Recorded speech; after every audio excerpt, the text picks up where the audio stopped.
Chapter 66 of Married Thrice to Salted Fish. It was early in the morning. Lin Qingyu felt someone moving beside him.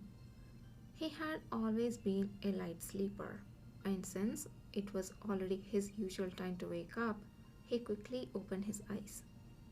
He slept on the outer side of the bed, and what greeted him upon waking up was the burnt out red candles and the morning light coming in from outside the window. Turning over slightly, the man beside him, or rather, the young man beside him, was sound asleep, lying facing him. Half his face and one hand were exposed outside the quilt, while the other hand was splayed on his wrist. After Gu Fuzhao had passed out drunk last night, Lin Qingyi took off his wedding clothes for him and, after much difficulty, managed to shove him under the quilt. He originally planned on making do with sleeping in the study but reconsidered. After all, it was their wedding night. During their previous wedding night, they hadn't even known each other and they slept in the same room. If they were to sleep in separate rooms now, the 2 years of knowing each other would have been for nothing. There is only one bed in the bridal chamber, and there wasn't any La Han. Lin Qingyi thought about it, and using all his might, he pushed Gu Fuzhao further in and simply lay down on the outer side of the bed. I'm pretty sure Gu Fuzhao took out a La Han on purpose. He wanted to sleep in the same bed as his wife. Lin Qingyi thought that he wouldn't sleep well. However, he didn't expect that Gu Fuzhao would be so well behaved when he was asleep, even very rarely turning over. It was no wonder he could sleep through an enemy attack in Yongliang, finally having no choice but to move out with his quilt draped over his shoulders. Though his actual age was a full 19 years old, he still slept like a child.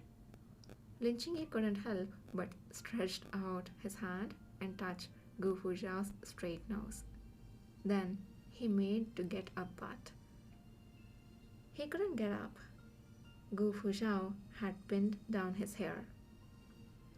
The lower half of Lin Qingyu's long hair was completely pinned down by Gu Fuzhao.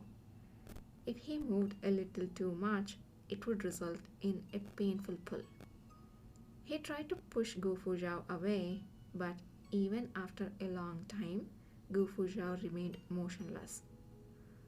I remember somebody saying that they would not, sleep on somebody's hair so that they can sleep together. Was that Lu Wancheng? But the soul of some salted fish that transmigrated?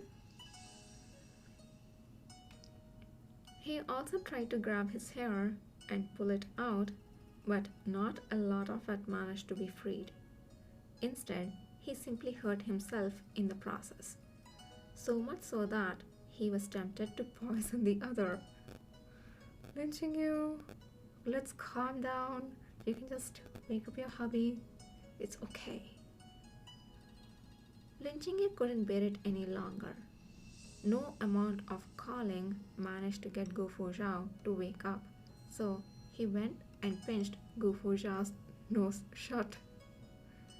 No matter how much Gu Fuzhao loved sleeping, the obstruction of his breathing made him furrow his brows. He then opened his eyes and, seeing Lin Qingyu, also opened his mouth. Lin Qingyu said coolly, "Are you awake now?" Awakened by such cruel means, Gu Fuzhao was still a little dazed, a layer of mist covering his eyes.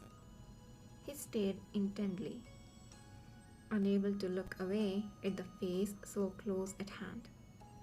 The slowly fog Wait, what? How is this fog slowly? Okay. The fog dissipated and his eyes gradually became clear. Why are you? Gu Fuzhao's voice was hoarse from just having woken up.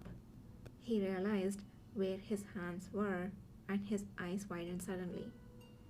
His fingers even curled up, and it seemed as though he didn't know where to put them. "What are you doing in my bed?" Lin Qingyu said indifferently. "What do you think? Wait, he did not plan on sleeping with his wife? I thought he did. Okay, my bad. It's me, the bad adult. Our salted fish is just a teenager. He doesn't have ulterior motives. He's so freaking naive and adorable. I'm sorry for not trust. I'm sorry for, thinking bad stuff. Did I force you in bed with me?" Gu Fuzhao was horribly shocked. "I never knew I had it in me." Lin Qingyu snorted. "Oh, just you?" He gathered up his strength and brought his fist down on Gu Fuzhao's arm. "Now get up and let go of my hair." Gu Fuzhao shifted his position and Lin Qingyu was finally freed. He sat up and said, "Since you're awake, then just get up." Gu Fuzhao thought back to what had happened last night. All he could remember was pushing open the door, so filled with anticipation, only to see the great beauty without his bridal veil on. His blood pressure immediately shot through the roof. After that, he had no memory of what happened. He must have passed out. He hadn't forced Lin Qingyu to bed, so Lin Qingyu had willingly slept in the same bed? Such a good thing actually exists? Damn, how could he have fallen asleep last night, at his age, with a beauty lying beside him? Oh, how could he have fallen asleep? Lin Qingyu watched as Gu Fuzhao remained motionless. He asked, "You're not going to get up?" Gu Fuzhao gradually got over his shock and said slowly, "Why are you up so early? You don't even have to serve tea to your in-laws." Lin Qingyu said, "Get up and let's have our morning meal. We can sleep for a while longer and just have the noontime meal when it's time." Gu Fuzhao laughed under the quilt. "Qingyu, this is the first time we have slept together. Let's sleep a little longer." Lin Qingyu wasn't in the habit of lazing about in bed, but after seeing Gu Fuzhao's expectant eyes, he nevertheless decided to lay back down. He gathered his long hair to one side, making sure that Gu Fuzhao wouldn't be able to pin it down. The two of them lay face to face like this, making small talk. Lin Qingyu asked, "Among the guests yesterday, were there any civil servants?" Gu Fuzhao absent-mindedly said, "There were a few, not all civil servants or stupid oh my gosh, bad word." Shao Jie also came and bought a lot of generous gifts. This is certainly a way to make money. Qingyu, marry me a few more times and we will quickly become the richest man in the capital." Lin Qingyu wasn't in the mood to pay attention to Gu Fuzhao's nonsense. He focused on something useful and asked, "How is your current relationship with Shao Jie?" "He admires me a lot. He even said that he wanted to try holding the Shengyang Zhushao spear with his own hands." Only then did Lin Qingyu realize that despite Gu Fuzhao being in the capital for so long already, he had yet to see the legendary spear. "Are you keeping the Shengyang Zhushao spear in the training grounds?" Gu Fuzhao smiled and said, "It is a gift from the royal family. Of course, I keep it in my room to show it the proper respect." "In your own room?" Lin Qingyu looked around. "Where is it?" Gu Fuzhao pointed lazily at the corner. "It's there." He saw something like a pole standing in the corner of the room. At first glance, it looked like an iron rod with red silk tied on it. Gu Fuzhou added. It makes for a good clothes hanger. Oh my gosh. Lynching you. Dot dot dot. Having lain down for a long time, Lin Jingyu wanted to change positions. When he raised his hand, he inadvertently bumped into something. He couldn't help suddenly freezing and he quickly retracted his hand. I don't know, I'm just my imagination is going wild right now, so I'm imagining something. A certain someone seemed so calm, talking and laughing with him while lying in the bed, but in truth, they were actually so energetic. See, I wasn't wrong.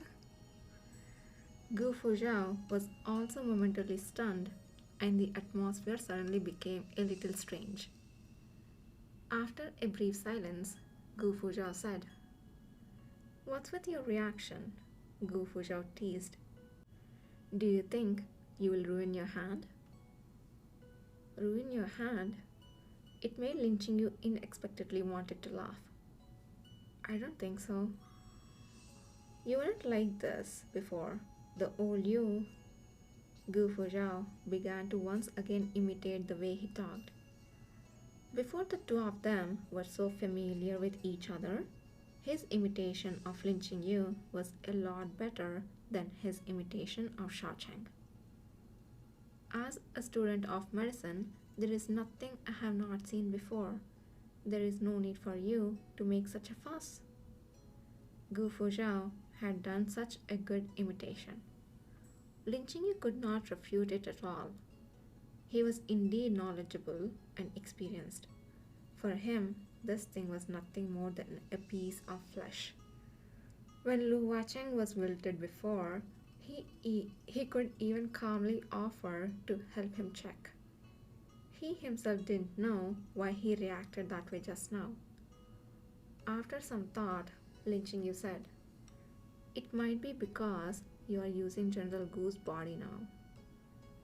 What does that have to do with it? I have admired General Gu for a long time and I don't want to disrespect him. Gu Fuzhou snorted coldly and said, "Come off it.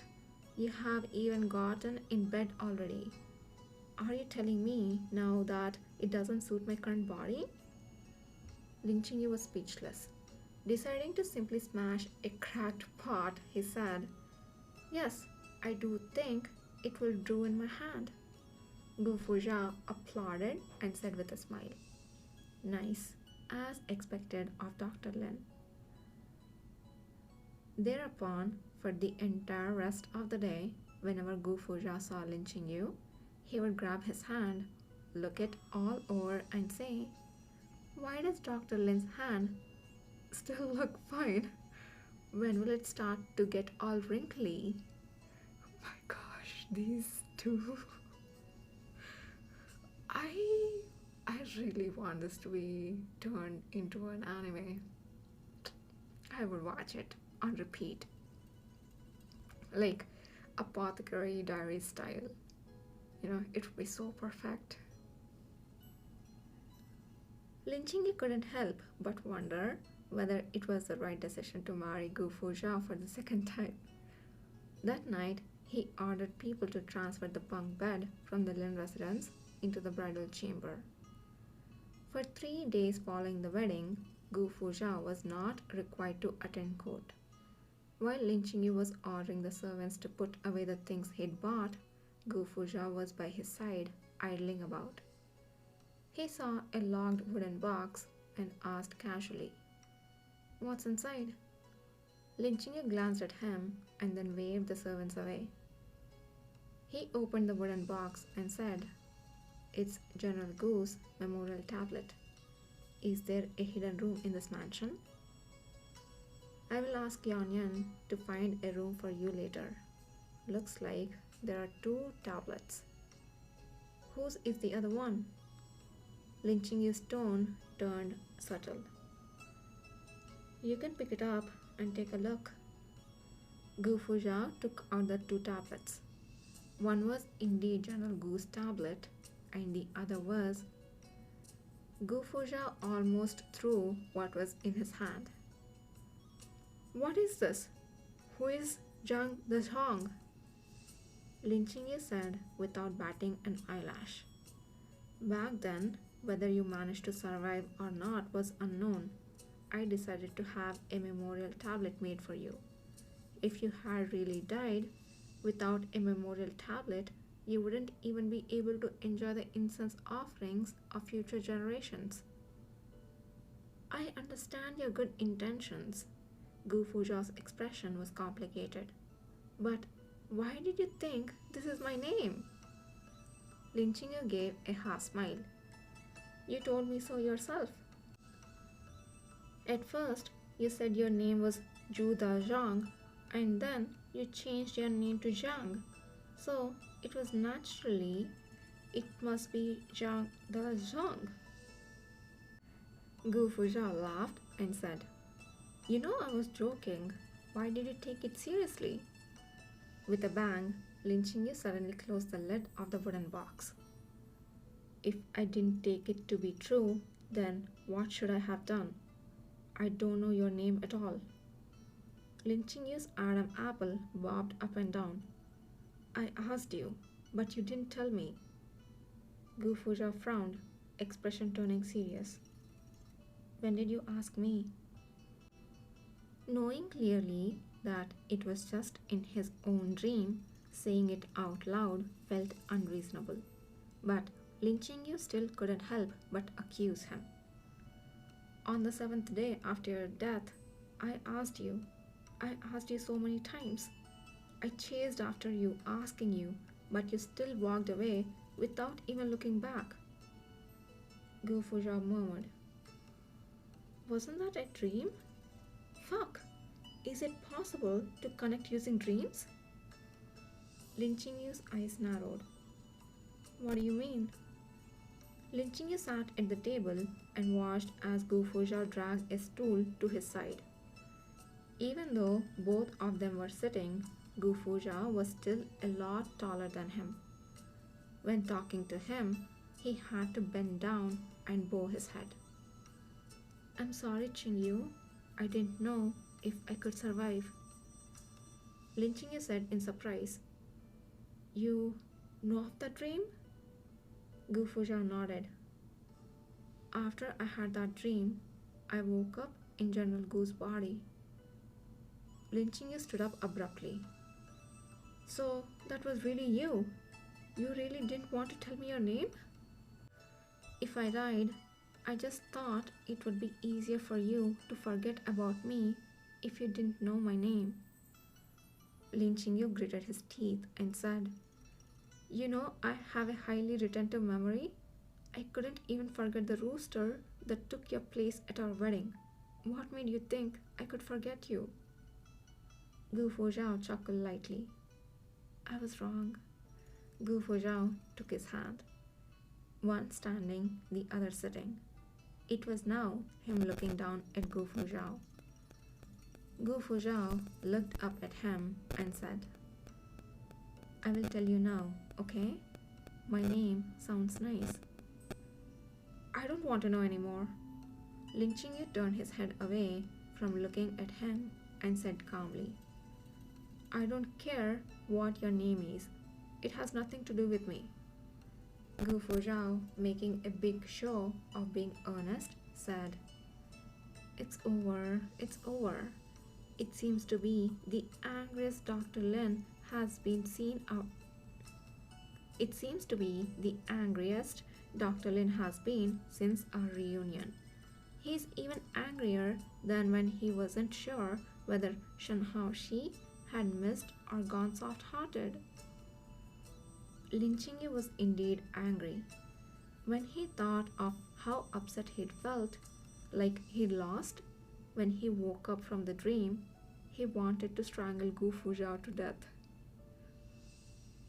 Letting you touch my abs isn't enough to coax you anymore, so how about I let you rub your face against it? Dude, what? He was already so angry, but this man was still in the mood to joke. Lynching you was completely expressionless. Forget it. I'm afraid of ruining my face. No, guys.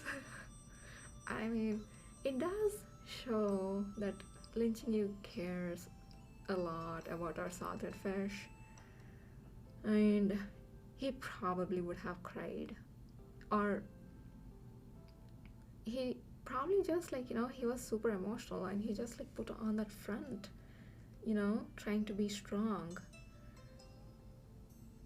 and like probably hoping like this guy might come back in 100 days. But yeah, he was never like super vulnerable, but I sense it happening in the future. Ugh, I don't know. But see, we already have our salted fish not being oh so straight now. We just want lynching you to have his gay awakening now. I'm living for that day.